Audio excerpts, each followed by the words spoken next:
Hello, Poker World. My name's Bob.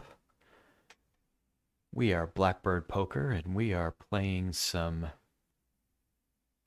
10-cent, 25-cent zone poker on Ignition today. We're just going to check this one. Had a little bit of technical difficulties yesterday trying to record these. Turns out it was user error. It normally is when I'm involved. We're just going to place a small bet, see if this opponent. Oh, river a pair. I think we just check this back. And we're good. Probably wouldn't have gotten much action on that one.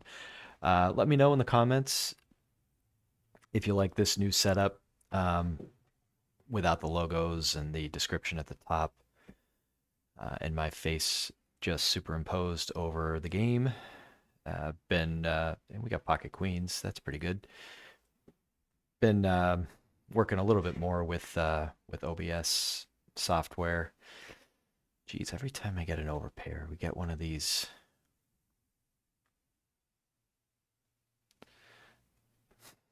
Like, what do you do here? I'll just call. Better flop for our range than for our opponents.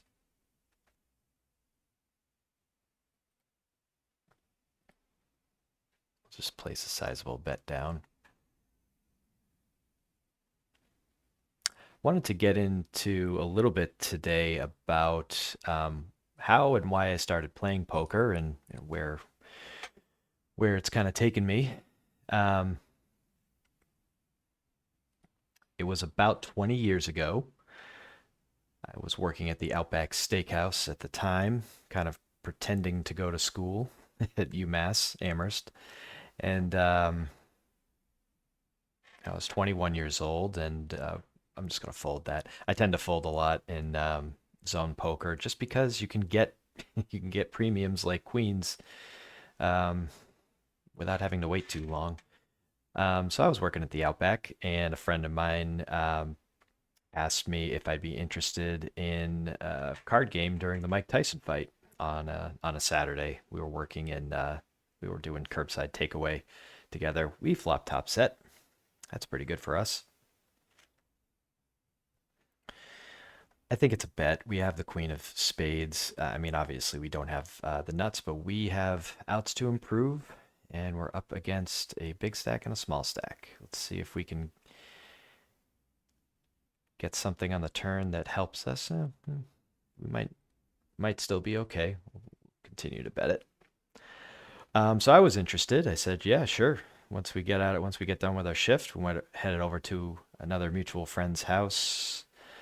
Let's say we keep betting this. Headed over to his house to play a little home game with a couple of other guys that we work with in the restaurant industry. Um, and we're up a few bucks out of the gate here. That's not bad. I think I brought no more than $100 with me. Ended up leaving with about I think $5. I want to say I lost 80 and had $5 left over. We were playing mostly like dealer's choice, a lot of stud games, wild card games, 5 card draw type games. Not really any Hold'em. Hold'em hadn't really caught on at that point. This was early 2003. Um, and I remember I remember being down to my last $5 and them just saying, "Hey, yeah, you can just go all in for that $5 on the next hand if you want." And I was like, "No, I'm just I was I was young, I was living at home, kind of should have been commuting out to UMass, or actually I had an apartment out there with some friends, but I couldn't get any shifts at the Outback that was closer to Amherst, so I would come back on weekends and work in Westboro, giving away my location, but that's fine. I assume a lot of you are in Mass or New England and know where I'm talking about. So that was my life at the time. But I was really, I was frustrated about the game, but I liked playing. I remember there was one hand where I had, I think I had two pair or something. It was a stud game, and I we were playing. we weren't playing card speak. We were playing I forget what it is. You had to call out your hand, and I said I had a pair. A friend had a bigger pair. Um, but then I discovered as I flipped all the cards over that I had two pair, and tough nuggets at that point. My friend dragged the pot, and he anteed for me. I think the next hand just to kind of be nice. 8-10 suited in a middle position. We were playing. I mean, we were playing like a $5 ante, $5 max. Um, eh, don't love the ace out there, and we win. Want to remember to remind everybody, excuse me, to like, comment, subscribe, leave a comment down below. I'd love to hear some feedback on what you think about this format, what you'd like to see out of this vlog, whether it's higher stakes, a different type of game. Is zone poker too fast? Would you like to see more of a stationary type game? So you can follow along.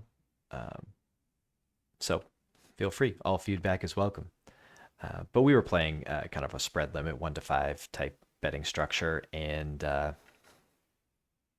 yeah, after that, I didn't give up. I ended up buying a poker book, kind of a poker for dummies, beginner's book. Read up on it. When we played about a month or so later, or a few weeks later anyway, it was I'd played better. Kind of, I think I had been able to hang around a little bit longer, maybe win a few pots early. But I ended up losing money anyway. Probably lost like $50. Um, Kept going from there though. No set. No set on that one. Getting the right odds, implied odds anyway. Yeah.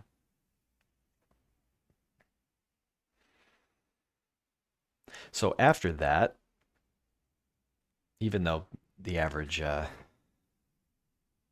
the average newbie might have given it a rest, I ended up doing an NCAA pool with three other guys from the home game, $100 each, winner take all, which probably way too much money for someone who was really just hosting and doing curbside takeaway and living at home while trying to commute out to an apartment in Amherst to go to UMass and kind of go to school part time. But whatever, I did it anyway. That was the year I ended up winning it. That was the year that we'll just call that was the year that Kansas and Syracuse were in the finals. Syracuse won. I think I had Kansas winning, but I had both teams in the finals, and it didn't even really matter what the championship game was. I'd won the pool, so that's after I had officially won. After the final four, the next day they two of the guys who collected the money, they were roommates, so everything kind of went through that household. But they called me up. They said, "Hey, you want to come by after your shift tonight? We'll give you the money and we'll go to Foxwoods." So I was like, all right, that sounds like fun. So we went, and the three of us went. I took my $300 profit, went down, bought in for $100 at a 1-5 7 card stud game,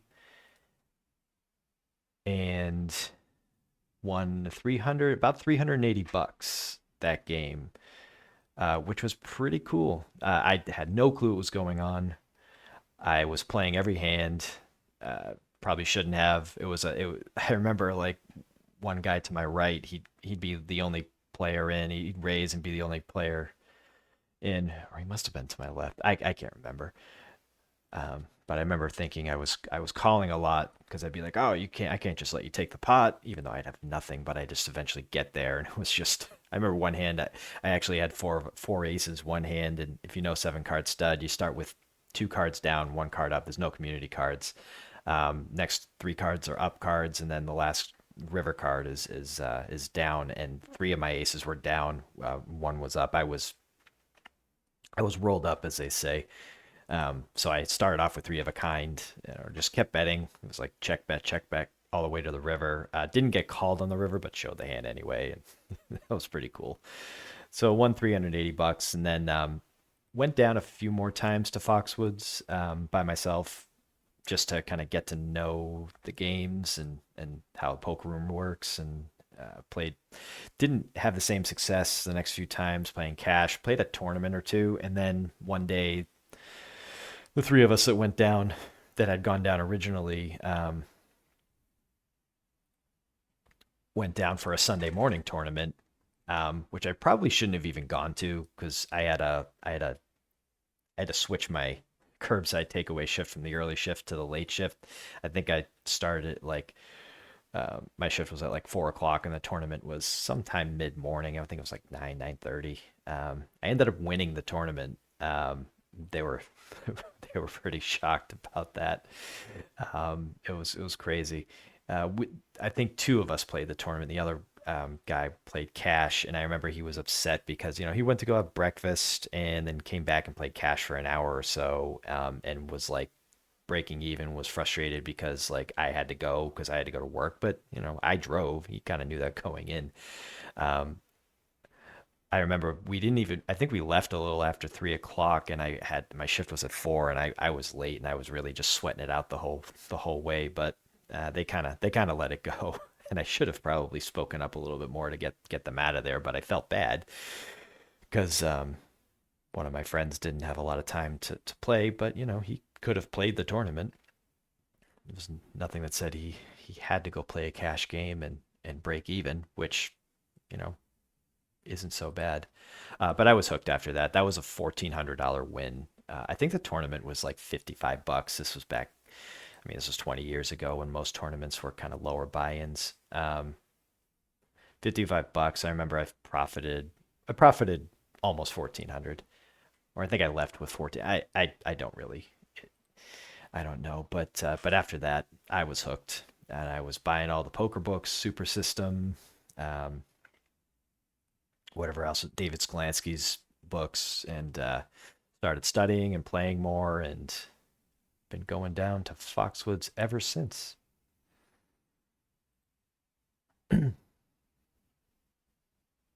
Haven't gotten much since those queens out of the gate here.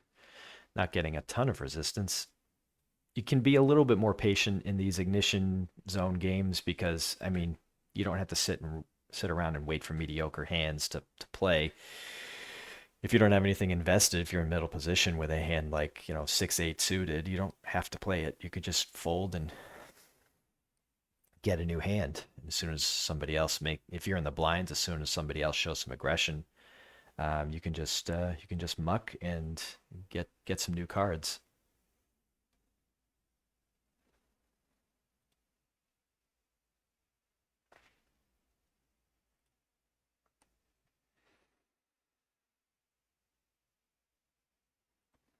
So I've been playing ever since.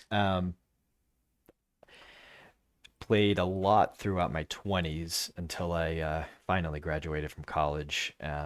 But that summer after I graduated, I was kind of slowly applying for jobs. I was living at home. I was late 20s, I was probably 29. And I was working in restaurants, and I kind of had not a set schedule, but I usually would have Tuesdays and Thursdays off, maybe a weekend day like Sunday, and I would go I would go down a lot on those Tuesdays and Thursdays and mix in some weekend sessions, just playing 1-2 no limit. And I remember I when I did finally start working full time, it was just after Thanksgiving, working for an insurance company.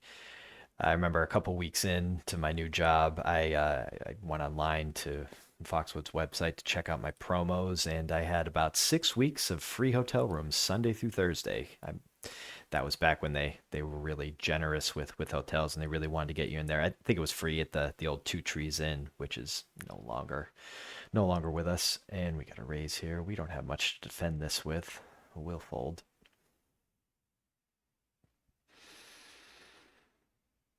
But I remember thinking, man, if if I had just delayed my career a little bit longer, I could have lived at Foxwoods while working at a restaurant in Worcester. Probably wouldn't have been the greatest lifestyle, But in theory, I could have, worked my Monday shift, gone down after, checked into a hotel for Monday, Tuesday, check out Wednesday morning, come back and work, maybe stay at home that night and go back Thursday, play all day and all night, get a free room, and check out Friday morning to come back for my weekend shifts. I don't know how well that would have gone over. And I want to say I've gotten a lot better at poker since then. We didn't flop much here. But that was, I mean, back in the 2000s, that was kind of before really the advanced metrics, GTO, range charts. That's before all of that sort of became mainstream, popularized, and the game was more about feel and tells, and the math was sort of secondary to other things like that. And then of course the math part kind of coincided with me starting my career, so I'd play more part time, like recreationally during that stretch when I entered my 30s and started working full time. I think we just check and see if we can. Nope, no improvement. A three, a seven, or a diamond would have been perfect, but we didn't get it. So when I started working full time and just being more of a rec player, I kind of let the game pass me by because I wasn't doing enough studying and not really looking over enough updated material. And I almost quit poker. Not really quit. I almost kind of stepped away in my late 30s because I really wasn't profitable. I wasn't making. I was kind of break even, if that. Um, I'd win a couple bucks here and there, maybe have a nice session, win three, 400, 500, kind of set that aside. Bankroll management wasn't on my radar, but it was kind of the thing where I'd go up like 800 bucks and then go down and have a big losing session because I didn't really know how to protect my bankroll or make make decisions that were good for long-term profitability while playing. And I kind of dabbled in blackjack a little bit just to see if that could be a better way to gamble and make money. It's not. I don't recommend it. But when the pandemic happened and was nearing the end of my 30s, I used it as an opportunity to study more updated material, more ranges, GTO, watch more YouTube vlogs, and really kind of took it as a chance to strip down and start over and just kind of study more updated theory. And I feel like since then, I've been more of a profitable player. So I recommend for all of you out there, study, study, study. 3-4 suited on the button. I guess I guess studying all that material would lead you to make plays like that. Not as many kings as aces in calling ranges, not a lot of jacks in calling ranges. So I think we can continue here with bottom pair and ooh, miracle card. I say we keep pounding this one. This may be nearing the end of the session here. So I just want to thank everybody. And of course, the flush gets there. We check this back, and we're good. I want to thank everybody for watching. Until next time, don't get mad, get even. My name's Bob with Blackbird Poker.